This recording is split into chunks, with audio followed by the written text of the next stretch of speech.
Bonjour et bienvenue à une autre petite partie de la Grèce selon le curriculum du Nouveau-Brunswick pour l'histoire ancienne en immersion française.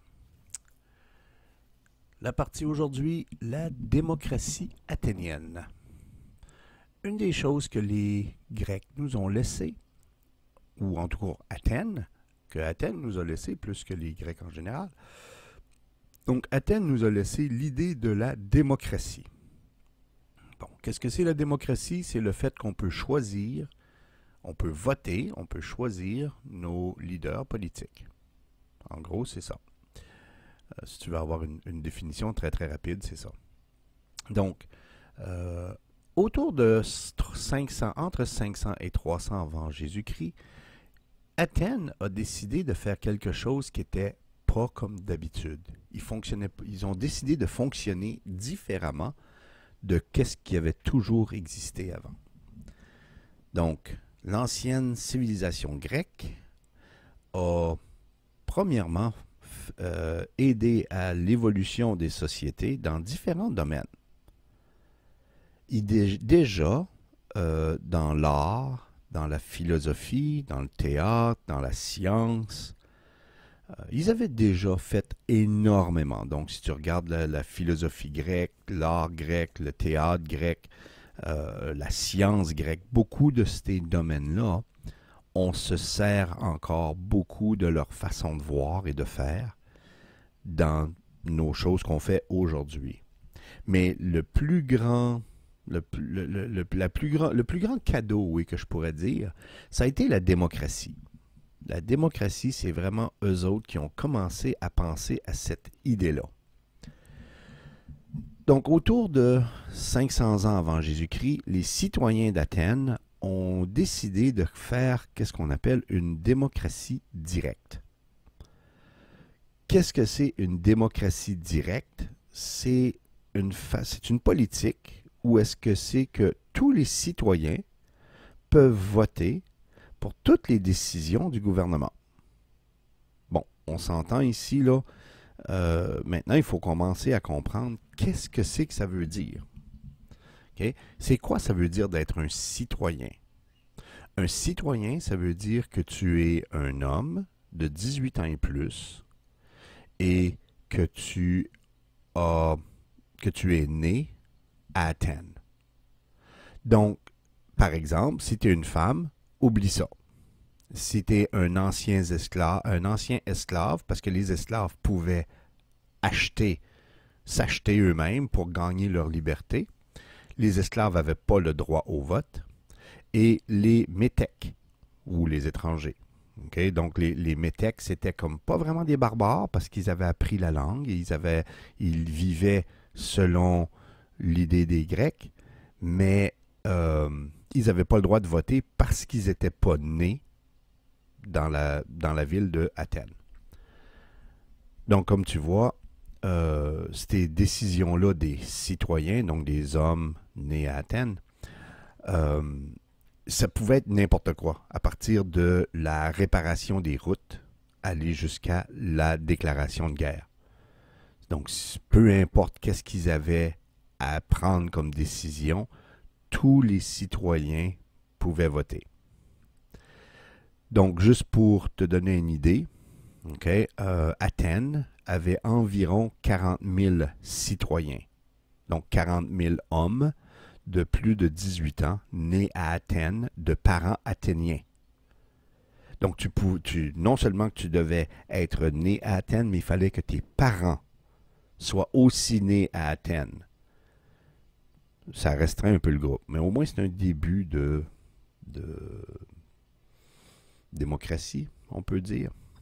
C'est un début.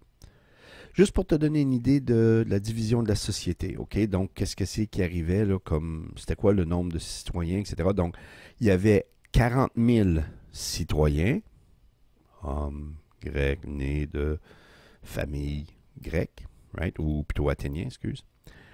Et il y avait 15 000 métèques, donc tous des gens qui sont nés à l'extérieur, mais qui vivent selon les Grecs, et 100 000 esclaves. Donc, comme tu vois, les esclaves et les métèques étaient en grande majorité, s'ils se mettaient ensemble, right? Parce que les métèques, il y avait juste 15 000 comparativement à 40 000 citoyens. Mais les esclaves, il y avait 100 000. Donc, ils étaient vraiment en minorité de ce groupe-là. Mais c'était quand même les citoyens qui décidaient, qui votaient, etc., etc. Donc, notre ami Périclès ici, qui est un penseur grec, quelqu'un de vraiment qui voyait les choses d'une bonne façon, il essayait de faire valoir la démocratie, entre autres, a dit quelque chose comme ceci.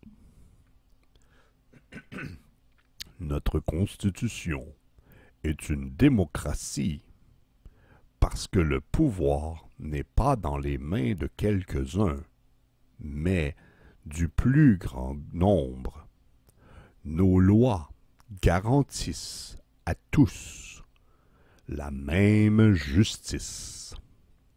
Nos citoyens ont des droits publics et des droits privés.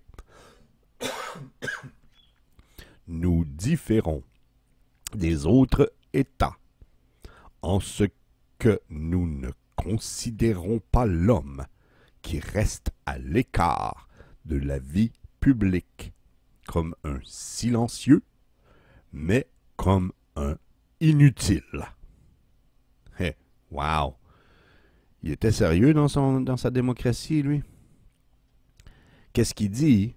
C'est, si je dois faire un petit résumé de qu'est-ce qu'il dit, il dit, nous autres, on est dans une démocratie parce que on laisse pas tout le pouvoir dans un petit nombre. Ben, pas tout à fait vrai, là, 40 000. Bon, bien entendu, il voyait les autres comme pas vraiment des personnes. Donc, il ne laisse pas le pouvoir dans les mains d'un petit nombre, mais de tous les citoyens qui pouvaient décider de tout ce qu'il y a comme droit public et droit privé.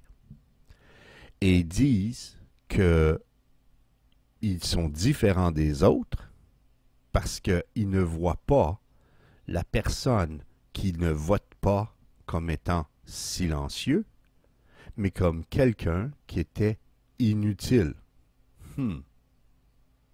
Ça veut dire, si tu votes pas, t'es pas vraiment une personne utile. T'es certainement pas utile. Ouais, OK. C'est assez fort comme démocratie. Maintenant, si tu regardes la déclaration de Périclès, okay, qu'est-ce qui te vient à l'idée? À quoi tu penses quand tu penses au système athénien? Est-ce que tu penses que c'est un système qui était unique? Est-ce que c'est un système qui était réellement bon? Réellement efficace? Peut-être. C'était définitivement un début de qu'est-ce qu'on connaît comme démocratie maintenant. Donc, il reste à savoir, est-ce que c'est vraiment ça? Qu'est-ce qui se passe? Qu'est-ce qu'on veut? Etc. Donc, si tu devais comparer les lois athéniennes sur le droit de vote au Canada, qu'est-ce qui serait comme différence? Qu'est-ce que tu vois comme différence? Donc, si tu regardes, et tu devrais avoir vu les choses en 9e année, tu devrais avoir vu un petit peu de politique en 9e année, sinon il est en grandement temps pour toi de faire ça. Rappelle-toi, en 10e année, la prochaine élection qu'il va y avoir au Canada, tu vas avoir le droit de vote. So, fais attention à tout ça, la démocratie, c'est important pour toi maintenant. Donc, c'est quoi la différence? Donc, ils votent pour absolument tout. On ne fait pas vraiment ça. Right? Nous autres, on va voter quelqu'un qui va aller parler de ces choses-là de politique. Nos citoyens, comme il dit, nos citoyens, Périclès dit ça, nos citoyens ont des droits publics et des droits privés. Ah, ça c'est la même chose. On a nous aussi des droits publics et des droits privés. Et les personnes ici, on considère les personnes qui votent pas comme peut-être silencieux, donc on les entend pas, ils donnent pas leur avis sur qu'est-ce qu'on veut faire en politique, mais on les considère pas nécessairement comme étant inutiles, parce que les personnes font autre chose, bien entendu. Donc, comme tu vois, il y a des différences. La démocratie est différente. Ici au Canada, notre démocratie n'est pas une démocratie directe parce qu'on élit quelqu'un qui va au Parlement nous représenter et parler pour nous autres, alors qu'en Grèce, c'était tous les citoyens qui devaient voter sur toutes les décisions. Donc, tu vois, ça, c'est une autre grosse différence ici avec qu'est-ce qu'on a comme démocratie au Canada. Et je vais arrêter ici pour cette petite leçon sur la démocratie athénienne. À plus tard.